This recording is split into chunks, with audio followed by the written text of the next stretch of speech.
검은 밤, 대감의 침소. 최대감, 잠 못 이루고 뒤척인다. 그의 머릿속에 잔상이 스쳐 지나간다. 젊은 최대감, 술에 취해 비틀거리며 빗속을 헤치고 산사를 오르고 있다. 비군이 이년아, 나오너라. 내까지 것이 나를 거역해? 그가 간신히 비구니에 거쳐 문을 두드리자 새파랗게 질린 젊은 비구니가 문을 연다. 그녀는 흐트러진 옷차림새로 몸을 떨고 있다. 빗물에 젖은 민머리가 등불에 번뜩인다.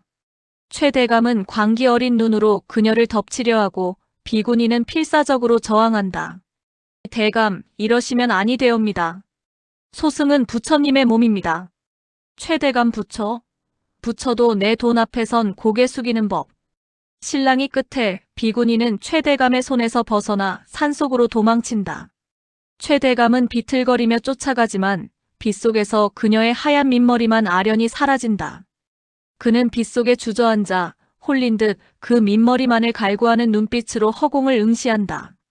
악몽에서 깨어나 벌떡 일어난다. 온몸이 땀으로 흠뻑 젖어 있다. 젠장. 또 그년이. 그 민머리가. 그는 자신의 머리를 쥐어뜯으며 불안한 눈빛으로 허공을 응시한다. 그의 광기 어린 눈빛 속에서 민머리에 대한 끔찍한 집착이 더욱 선명해진다. 장터, 박물가게 앞낮. 월심이 보자기를 쓴 채 비틀거리며 박물가게를 나선다. 그녀의 품에는 누렇게 뜬 쌀자루 하나가 들려있다. 눈가는 붉게 충혈되어 있다. 장터의 왁자지껄한 소리가 이명처럼 들려온다. 시끄러운 사람들의 말소리와 흥정소리, 떠들썩한 활기가 월심에겐 고통스럽다. 개천가로 향한다. 흐르는 물에 비친 자신의 모습을 본다. 조심스럽게 머리에 보자기를 벗기자 햇빛 아래 하얗게 빛나는 민머리가 드러난다. 월심은 치욕스러움에 입술을 깨물지만 이내 그 눈빛이 독하게 그리고 싸늘하게 변한다. 그녀의 눈에는 더 이상 슬픔이 아닌 생존을 향한 강렬한 의지가 깃든다. 머리카락은 다시 자라지만 굶어 죽은 자식은 돌아오지 않는다. 나는 이제 아무것도 두렵지 않다. 그녀의 눈빛은 마치 날카로운 칼날처럼 빛난다. 그녀는 쌀자루를 고쳐매고 인파 속으로 사라진다. 월심에 다 쓰러져가는 초가집밤. 병색이 완연한 남편 덕구가 쿨럭거리며 이불 속에 누워있고 깡마른 쌍둥이들이 배고파 칭얼거린다. 월심이 옥수수죽 한 사발을 끓여내오지만 양은 턱없이 부족하다. 덕구의 눈이 월심의 민머리에 닿는다. 임자, 머리는 어쩌고. 그게 무슨 꼴이야. 산 사람이. 어찌 그리 먹기나 해요. 머리카락이 밥 먹여줘요. 산비탈 반문서. 그거라도 잡혀야 겨울을 나요. 품속에서 꼬깃꼬깃한 반문서를 꺼내 만지작거린다. 그녀는 깊은 한숨을 쉬는 덕구를 돌아본다. 그의 병색은 깊어가고 희망은 보이지 않는다. 결심한 듯 자리에서 일어선다. 나는 이제 내 머리로 지혜로 지켜낼 것이오. 당신과 아이들을. 덕구는 월심의 도끼 어린 눈빛에 아무 말도 하지 못한다. 최대감 댁 사랑방 밤.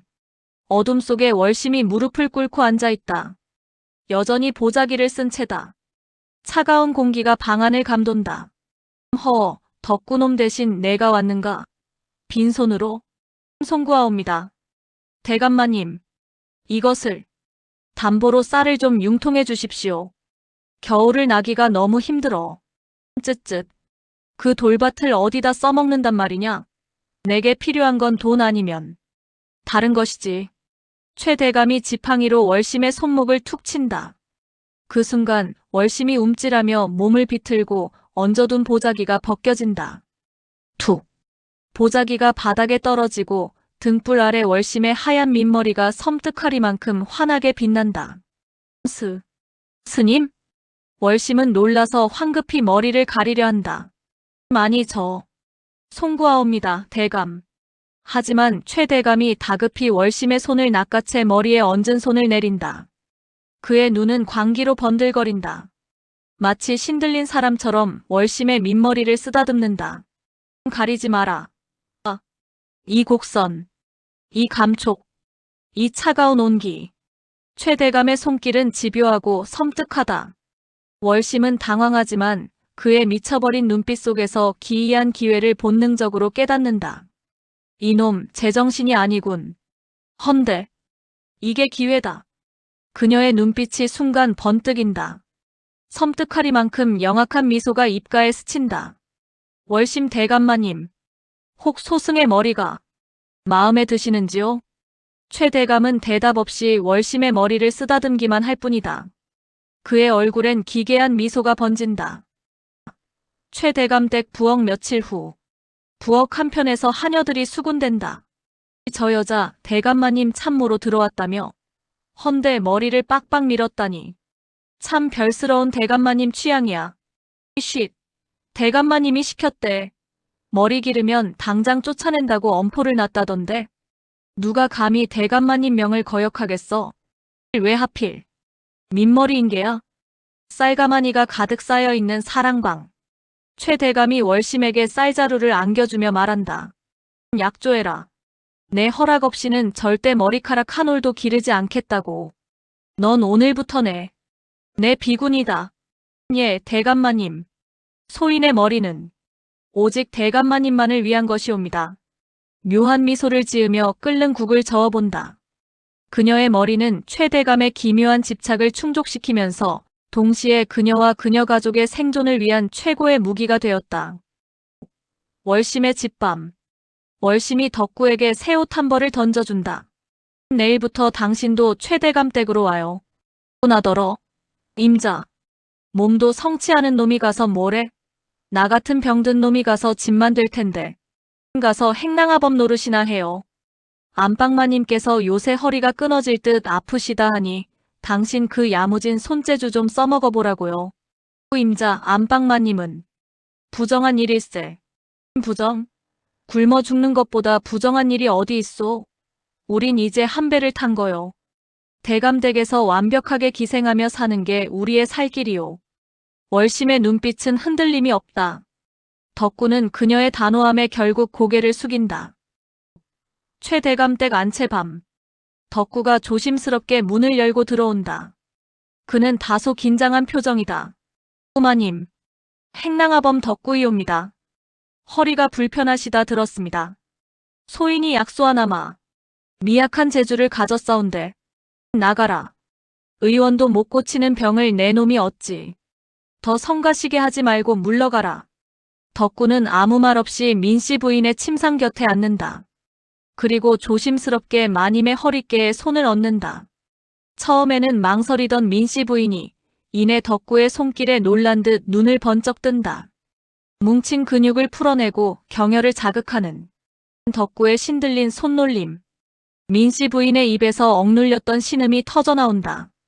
고통스럽지만 동시에 해방되는 듯한 희열의 신음이다. 나. 거기 조금 더. 야. 덕구의 이마에 땀방울이 송골송골 맺히고 민씨 부인의 퀭했던 눈에 생기가 돌기 시작한다. 창호지 문 너머로 그 실루엣을 훔쳐보는 월심의 모습이 보인다. 회심의 미소를 짓는다. 그녀의 계획이 완벽하게 맞아떨어지는 순간이다. 최 대감댁 사랑방 같은 시각. 내 전생의 업보가 너를 만나 씻기는구나. 밖에서 기생집을 전전하며 사고 칠 필요가 없어. 내 머리통만 보면 내 마음이 절간처럼 평온해지니. 대감, 소승의 머리가 부디 대감마님의 업장을 소멸시켜드릴 수 있다면 소인의 모든 것을 바치리다. 헌데 반문서는 언제쯤 돌려주실 겁니까? 문서가 대수냐. 이제 내가 내 모든 것을 가질 터인데 내 곳간 열쇠를 주마. 대신 내일은 승복을 입고 오너라. 그래, 진정한 비구니가 되어 나의 곁에 있으라. 최 대감은 광기 어린 눈으로 월심을 바라본다. 월심은 그의 광기를 역이용하며 묘한 미소를 지어 보인다. 최 대감댁 마당 계절의 변화. 1. 부엌에서 최고급 요리를 만들고 있다. 그녀의 식탁에는 산의 진미가 가득하다. 최 대감의 곳간에서 쌀과 비단을 마음껏 빼돌린다. 그녀의 머리는 여전히 반짝이는 민머리다. 때로는 화려한 비단 승복을 입고 최 대감의 옆에 앉아있다. 2. 최 대감 더 이상 기생집을 전전하지 않는다. 항상 사랑방에 앉아 월심의 머리를 목탁처럼 두드리거나 쓰다듬으며 행복해한다. 그의 얼굴에는 예전의 불안감 대신 기이한 평화가 깃들어 있다. 3. 덕구 건강을 완벽하게 회복했다. 병약했던 모습은 온데간데 없고 건장한 행랑아범이 되었다. 낮에는 마당을 쓸고 자비를 하지만 밤에는 민씨 부인의 방으로 치료를 하러 들어간다. 그의 얼굴에는 은밀한 만족감이 흐른다. 4. 민씨 부인 화색이 돌고 젊어졌다. 얼굴에 주름이 펴지고 눈빛에는 생기가 가득하다. 덕구에게 보약을 지어 먹이며 그를 애지중지한다. 그녀의 시선은 늘 덕구를 향하고 있다. 허허, 자네 덕분에 안 사람이 회춘을 했어. 이 늙은이도 이제야 편안하니. 참으로 용한 손이야, 자네. 자네 덕분에 대감이 집구석에 붙어 있으니 내 살다 이런 호시절은 처음일세. 어찌 이리 지혜로운지. 마님 덕분에 소승도 마음 편히 부처님을 섬길 수 있게 되었죠. 예. 소인도 마님의 온정 덕분에 새 삶을 얻었습니다. 서로가 서로의 비밀을 알지만 묵인하는 완벽한 평화. 그러나 그 평화 속에는 묘한 긴장감과 은밀한 욕망이 뒤섞여 있다. 사랑방 어느 겨울밤. 최대감 거나하게 술이 한 잔 되어 월심에게 말한다. 월심아. 예, 대감. 이제 머리를 좀 길러보는 게 어떻겠느냐? 예? 그게 무슨. 대감마님께서 그리 금하신 것을. 민머리도 좋지만 이제 슬슬 긴 머리를 휘어감고 싶기도 하고. 재미가 없단 말이다. 권태롭다. 월심. 위기감을 느낀다. 머리를 기르면 쫓겨날지도 모른다. 아니, 이 풍요로운 생활, 이 완벽한 기생 라이프가 끝난다. 그녀의 얼굴에 순간 섬뜩한 냉기가 스친다. 그때 방문 밖에서 인기척이 들린다. 민씨 부인이다. 대감, 그게 무슨 섭섭한 말씀이십니까? 문이 활짝 열리고 민씨 부인이 들어온다. 그녀의 뒤에는 덕구가 굳은 표정으로 서 있다. 민씨 부인은 월심을 향해 은밀하게 눈짓한다. 월심이 머리는 저리 깎아놓아야 대감의 업장이 소멸된다고 지나가던 영험한 스님이 그러더이다. 절대 기르게 하지 마세요. 대감마님의 애군이 다시 돌아올 것입니다. 민? 정말인가? 그렇게나 영험한 스님이었는가? 후에 대감마님. 소인도 간밤에 꿈에 부처님을 뵈었는데 월심이 머리에서 후광이 비치더이다. 그 빛이 대감마님의 사랑방을 감싸 안는 것을 보았으니 월심마님께서 머리를 기르시면 그 빛이 사라질까 두렵습니다. 소승은 오직 대감마님의 평안과 해탈을 위해 이 한 몸 바쳤거늘. 민씨 부인과 덕구는 월심을 위해 최대감을 필사적으로 설득한다. 최대감은 그들의 말에 홀린 듯 고개를 끄덕인다. 그의 불안하고 나약한 정신은 다시 민머리의 영험함에 사로잡힌다. 안도의 한숨을 내쉬며 민씨 부인과 은밀하게 눈을 맞춘다. 그녀의 눈빛은 동맹을 넘어 더욱 강력한 공모를 제안하는 듯하다. 이 완벽한 평화가 깨지려 할 때 월심은 더욱 거대한 계획을 품는다. 월심의 은밀한 공간밤. 평화는 스스로 지켜야 하는 법. 썩어빠진 뿌리는 도려내야만 새싹이 돋아나는 법. 월심아, 대감께서 영 마음이 변덕스러워지셨어. 이러다 우리 모두 쫓겨나는 건 아닌지. 임자, 정말 더 큰 수를 써야겠어. 대감은 이제 민머리만으로는 만족하지 못해요. 더 강한 자극, 더 큰 업보 소멸. 그분이 진정으로 해탈할 수 있는 길을 열어줘야 해요. 그것만이 우리 모두가 영원히 평화로울 수 있는 길입니다. 월심은 불경을 펼쳐 보이며 그림 하나를 가리킨다. 나한상 그림이다. 대감마님께 참선 정화의식을 제안할 거예요. 과거의 업장을 완벽하게 소멸시키고 진정한 부처의 경지에 이르는 아주 고귀한 의식이지요. 참선 정화의식이라니. 그런 것이 어디 있더냐? 제가 만들면 되는 것을요. 그분이 진정으로 원하고 믿게 만들면 되는 것입니다. 마님은 대감의 식사를 담당하시고 덕구 당신은 밤마다 대감의 귓가에 영험한 꿈 이야기를 들려주세요. 꿈 이야기? 예. 덕구 당신은 대감에게 진정한 해탈을 위한 길몽을 꾸게 해야 해요. 내가 어떤 의식을 진행할지, 어떤 과정을 거쳐야 할지 대감이 스스로 믿게 만드는 것이 중요해요. 그녀의 눈빛은 섬뜩하리만치 냉정하고 영악하다. 민씨 부인과 덕구는 서로를 바라본다. 그들의 얼굴에는 두려움과 탐욕, 그리고 월심에 대한 경외감이 뒤섞여 있다. 최대감 댁 사랑방 안채. 며칠 후. 대감, 과거의 업보가 당신의 발목을 붙잡고 있습니다. 그 업보를 완벽하게 정화해야만 진정한 해탈의 길로 나아갈 수 있습니다. 덕구가 잠자는 최대감 귀에 조용히 다가가 속삭인다. 간밤에 꿈에 부처님을 뵈었습니다. 부처님께서 말씀하시기를 월심 비구니의 손길이 닿으면 모든 업장이 소멸될 것이라고. 대감마님의 마음의 번뇌가 사라지고 진정한 부처가 되리라 하시더이다. 대감, 이제 때가 왔습니다. 당신의 업보를 완벽하게 정화할 시간입니다. 나를 따르십시오. 문이 스르륵 열리고 월심이 걸어 들어온다. 그녀는 하얀 비단 승복을 입고 머리에는 금가루를 바른 듯 반짝인다. 그녀의 손에는 면도칼 대신 작은 정과 망치가 들려있다. 그리고 그녀의 뒤에는 덕구가 굳건히 서 있다. 오, 비군이여, 부처님이시여. 월심은 최대감의 앞에 앉아 그의 머리를 쓰다듬는다. 그리고는 정과 망치를 꺼내든다. 대감, 당신의 육신을 통해 진정한 부처가 될 것입니다. 모든 번뇌를 끊고 영원한 해탈의 경지에 이르십시오. 그녀는 최대감의 민머리 위에 조심스럽게 정을 댄다. 예, 비군이여, 소인을 해탈시켜 주소서. 월심은 최대감의 머리에 정을 대고 망치로 아주 약하게 톡 하고 친다. 그 순간 최대감의 눈빛이 완전히 풀린다. 그의 얼굴에는 고통 대신 황홀경에 빠진 듯한 기이한 미소가 번진다. 최대감 부처님, 부처님, 마침내 제가 해탈했습니다. 소인은 이제 진정한 부처입니다. 월심은 다시 한번 망치로 정을 톡 하고 친다. 최대감의 얼굴은 완벽한 몽롱함과 환희로 가득하다. 그는 마치 스스로 나은 상이 된 것처럼 영원한 미소와 함께 의식의 저편으로 떠나간다.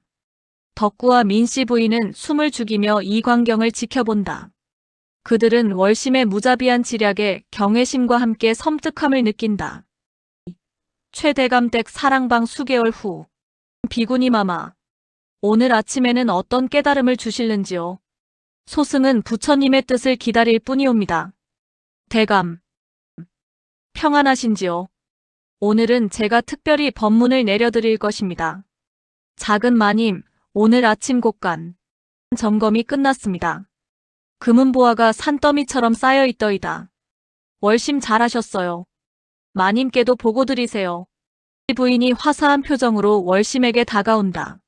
월심아, 올해는 논밭의 소출이 풍년이라고 하는구나. 이 모든 것이 내 지혜 덕분이다. 세 사람은 서로를 바라보며 묘한 미소를 짓는다. 최대감은 이제 진정으로 업장을 소멸하고 해탈했지만 그 해탈은 광기와 망상 속의 것이다. 월심은 탐욕스러운 만석군의 재산을 차지하고 병약했던 남편 덕구와 버려졌던 행복을 다시 찾았다. 민씨 부인은 각자의 방식으로 새로운 삶의 활력을 찾았다. 이들은 최대감의 집에서 완벽하게 기생하며 자신들만의 만석군의 절간을 만들어냈다. 사람들은 우리를 보고 손가락질할지 모르나 이보다 더 완벽한 평화가 어디 있겠는가. 남편은 아내를 얻고 아내는 남편을 얻고 대감은 부처를 얻었으니 이곳이 바로 극락이 아니고 무엇이겠는가. 그녀의 눈빛은 서늘하지만 입가엔 만족스러운 미소가 걸려있다. 그녀의 반짝이는 민머리 위로 따뜻한 햇살이 부드럽게 쏟아진다. 삭발의 연인. 끝. 허나 이 아릇하고도 기묘한 평화가 과연 영원할 수 있을까? 탐욕과 욕망, 그리고 생존을 향한 인간의 발버둥은 또 어떤 파국을 불러올 것인가? 다음 이야기에서 그 숨겨진 진실이 밝혀집니다. 구독과 좋아요는 다음 영상을 제작하는 데 크다란 힘이 됩니다. 감사합니다. 편한 시간 되세요.